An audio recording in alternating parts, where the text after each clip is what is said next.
안녕하세요. 입시학명입니다. 평소 모의고사 성적보다 수능 성적이 더 나오지 않아서 실망하게 되는 경우가 많죠. 올해 수능에서도 이렇게 시험을 못 본 적은 처음이야 라는 말을 하는 학생들도 종종 보이는데요.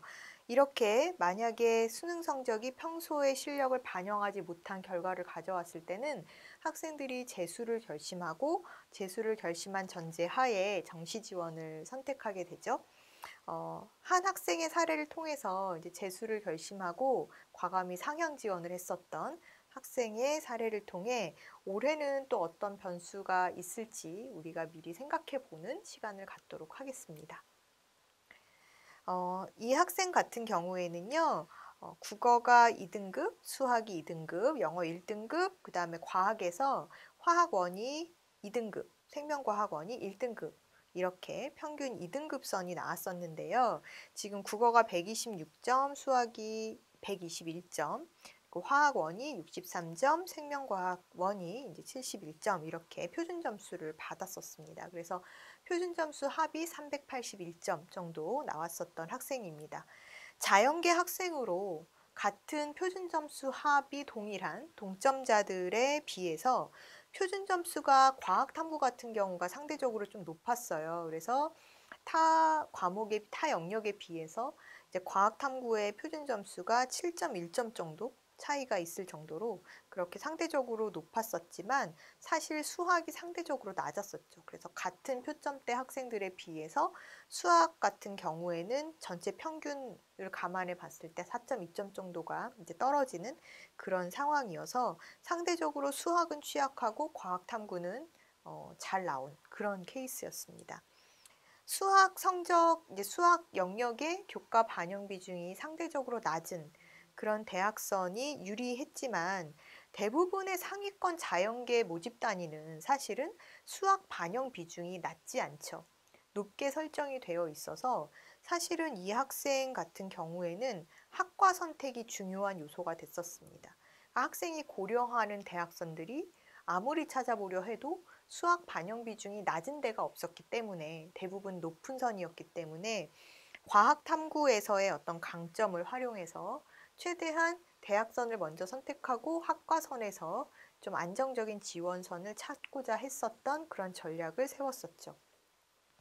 학생 같은 경우에는 고려대나 연세대, 즉 상위권 대학을 목표로 했었던 학생이에요. 따라서 이제 공과대학을 희망했었던 자사고 학생이었는데요.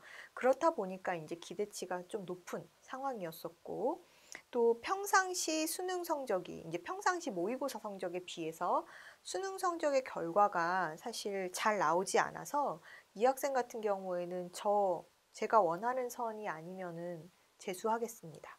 이런 결심이 좀 확고했었던 상황입니다. 따라서 이제 이 경우에 학생의 어떤 고집도 있었고 또 기대치도 무시할 수는 없었던 상황이어서 사실 상향 지원 전략을 세우게 되었죠. 연세대보다는 고려대의 점수 차이가 좀 적은 편이었어서 일단 고려대학교를 선택하고 거기서 학과에서 좀 안정선을 생각해 보는 방식으로 전략을 세웠습니다. 상향 지원을 어차피 하는 상황이었기 때문에 추가 합격 인원이나 합격 점수의 편차가 큰, 그러니까 지난해의 그리고 전전해의 그런 입시 결과를 가지고 추가 합격의 비율 또 합격자의 어떤 점수 폭이 편차가 큰 그런 학과 위주로 선택을 해보고자 했었고요. 도전할 수 있는 이제 구간 중에 가장 많은 인원을 선발하는 보건환경융합과학부, 그때 당시에는 66명을 선발했었는데 또 이런 보건환경융합부와 내가 만약에 상향한다고 가정했을 때 검토해 볼 수 있는 구간에서 40명을 선발하는 바이오 의공학부를 일단 고려하게 되었죠. 그래서 두 개 학과 중에 어디로 지원을 할 것인지를 고민하게 되었는데요. 나군이 지금 현재 고려대학교로 상향 지원이었었기 때문에 가군에서는 한양대보다는 성균관대, 또 원서 접수 마지막 날까지 경쟁률을 체크해 가면서 학과 선택이나 학교 선택을 고민할 수밖에 없었습니다. 경쟁률을 가지고 계속 보면서 이제 두 개 학과 중에 어디 학과를 넣을까 이렇게 고민을 하다가 결국 학생은요, 바이오 의공학부 쪽에 지원을 했고요. 최초 합격이 진행되진 않았지만 고려대 바이오 의공학부에 최종적으로 추가 합격을 하게 되어서 사실 재수를 하지 않고 그 해에 상향 지원 전략으로 합격할 수 있었습니다. 그래서 지금 학생의 사례를 보면은 추가 합격 인원이 사실 그 도전선, 그러니까 학생이 고려대에서 그 점수 성적으로 도전해 볼 수 있는, 물론 이제 도전해 볼 수 있다라는 것도 상향선이에요. 어쨌든 고려대학 자체가 이제 학생에게는 상향 지원선인 학교였는데요.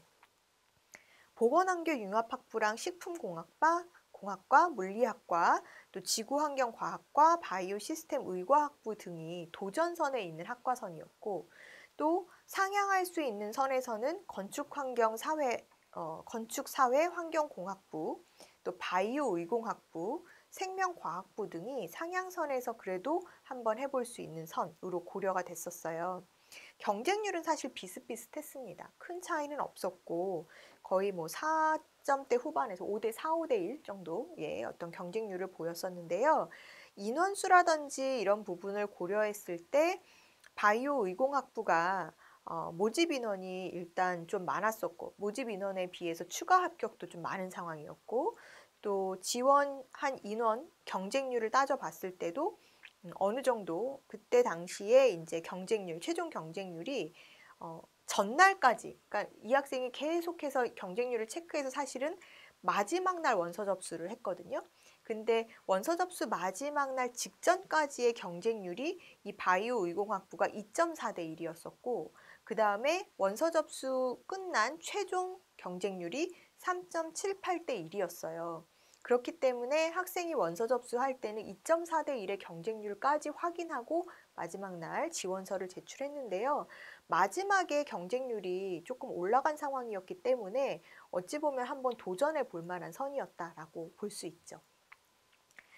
결과는 이제 성균관대는 불합격을 했었고요. 가군에서 성균관대를 선택했었지만 가군에서는 전자전기 컴퓨터 공학 계열을 불합격을 했고 나군에서 고려대 바이오 의공학부를 추가 합격, 다군에서는 중앙대 공과대학을 지원했었는데 역시나 추가 합격이 되었었습니다. 지금 이런 식으로 여러분들이 이제 상향 지원 전략을 살펴봤는데요. 우리가 이제 그 정시 지원을 할 때 지난 시간에도 이 탐구 영역의 표준 변환 점수, 즉 난이도 차를 고려한 표준 변환 점수라는 거에 대해서 한번 자연계열 학생을 자연계열 학생의 사례를 토대로 잠깐 짚어봤었는데요. 선택 과목 간의 난이도가 좀 다른 부분이 있어서 상위권 대학들은 이제 탐구에서 이런 편차를 최소화하기 위한 변환 표준 점수를 활용한다라고 말씀드렸었어요. 지금 한 학생의 사례를 추가적으로 저희가 더 볼 텐데요. 지금 이 학생 같은 경우에는 생물 당시에 이 학생이 응시했었던 수능에서 생물 1의 표준 점수가 67점, 또 화학 1의 표준 점수가 똑같이 67점이었었습니다. 즉 선택을 두 개를 이제 생물과 화학을 했었는데 이 학생의 표준 점수가 똑같이 두 과목 모두 67점이 나왔었던 상황이죠. 탐구 점수를 표준 점수로 반영하는 대학에서는 지금 이 학생이 획득한 67점이라는 표준 점수를 그대로 반영하겠지만 변환 표준 점수로 반영하는 대학은 이 점수를 환산해서 반영하게 됩니다. 즉 만약에 이제 D 대학을 예를 들어 보면 당시의 D 대학교는요, 변환 표준 점수를 활용하는 학교 중에 하나였죠. 생물 1의 100분위 99%에 해당하는 점수가 68점, 그리고 표준 점수 67점과 1점 차이가 나는 상황이었고, 화학 1은 100분위 96에 해당하는 점수가 65.27로 학생이 획득했었던 67점과는 1.73점 차이가 나는 그런 상황이 발생하게 됩니다.